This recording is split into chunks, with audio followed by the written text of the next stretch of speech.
Peace, welcome to Teaching with Tenia. I am Tenia. Thank you so much for clicking on this video, because if you were like me and the person who suggested this video, then you're probably wondering how to get certified as a teacher, especially if you're meant to be a teacher. Like certifications, I know all that can get in the way. And so in this video, we're talking all about teacher certification. Let's get into it.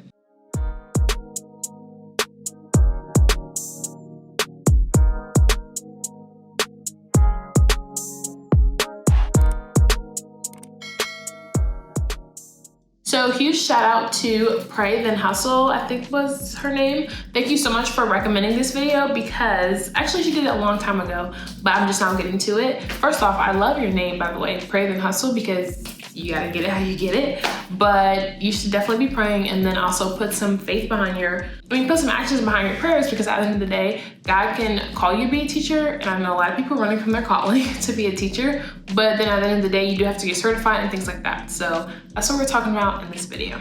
So to start off, every state is different. So depending on what state you're in, teacher certification process and the requirements that they may have may be different depending on what state you're in. Let me say it louder for the people in the back. It depends on your state. So I'm gonna tell you guys how I got certified and then some ways to also get certified towards the end of this video. But starting off, how I got certified.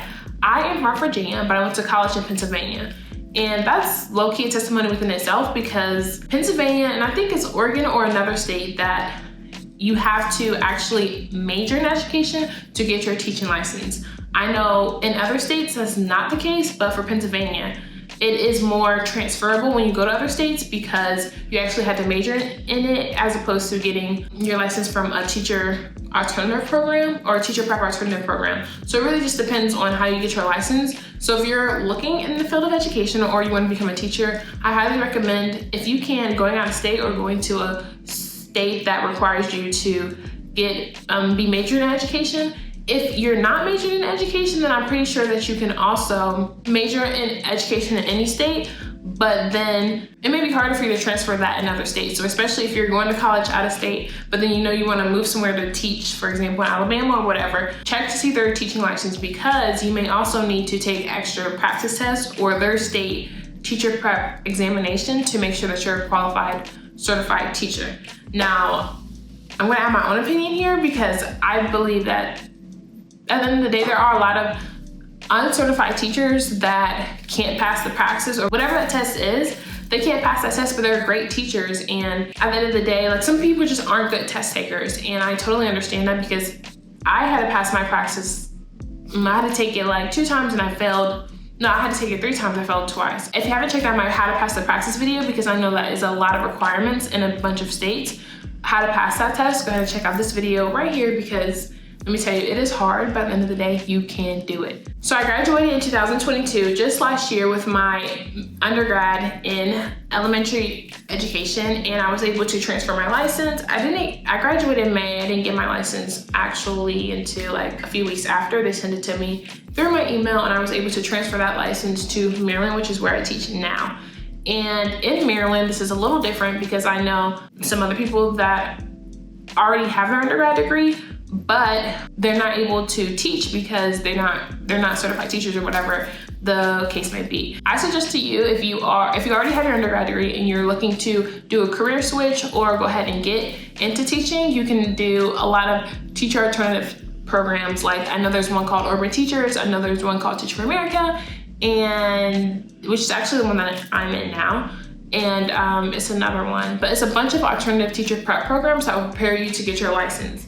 And depending on the type of license that you have, they can give you a residential or provisional license, so that you have at least 2 years while you're in school getting your master's. And those teacher prep programs partner with universities around to get your license. So like, for example, I know some other teachers that are doing that program, because I think one of them majored in like communications when they were in their undergrad, but then they're like a career switcher and want to go ahead and get into teaching, so that she has 2 years to get her license, which is usually like a master's in education, and then go ahead and take the praxis and all those things to pass all your exams to then get her license. And your teaching license, like for example, mine is in Pennsylvania. Your teaching license is good like up to 5 years. I know mine is in Pennsylvania. Like I said, check your state and check your requirements. But because I got certified in Pennsylvania, then I won't have to renew my teaching license until like another 5 years, like 2027, 2028. Then I'll have to renew, which means like take a bunch of, hopefully not a bunch, but take classes or just recertify, fill out some paperwork. To be honest, I have not had to renew my license yet, so I'll let you guys know how that process is 5 years down the road. But yeah, so once she has her license, going back to my teacher colleague friend, yeah, so she has one more year. She just finished her first year teaching as well, so then she has another year, and then if she doesn't get or pass the exams or get her license, then she will no longer be able to teach, unfortunately. But most of the time that doesn't happen, and you get your license, and then it's like basically driving without a license as a teacher for 2 years, but you're still getting experience and you're still the main teacher in our classroom, responsible for everything a regular teacher would do. It's just you're getting your license later down the road instead of at the beginning of your career.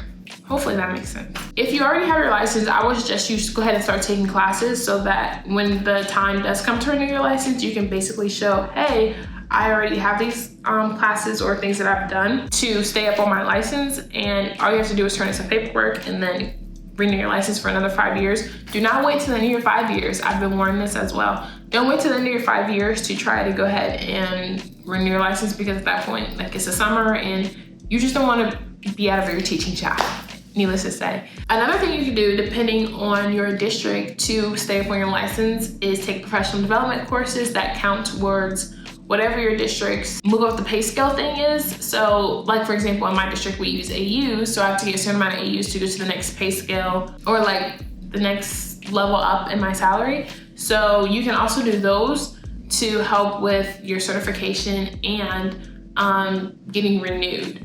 So depending on what your district is, that's why I say I highly suggest look at your district and look at the state that you're in or the state that you're going to. While you're looking, go ahead and look if your state and license has reciprocity. I know I didn't really know about this until I had to go through the process of getting my license changed from Pennsylvania to Maryland, how that would transfer over. But reciprocity, some states do have that with other states, so you have to look to see what states have it with your current state or whatever you're getting your license in, and then wherever you're going to make sure they have reciprocity.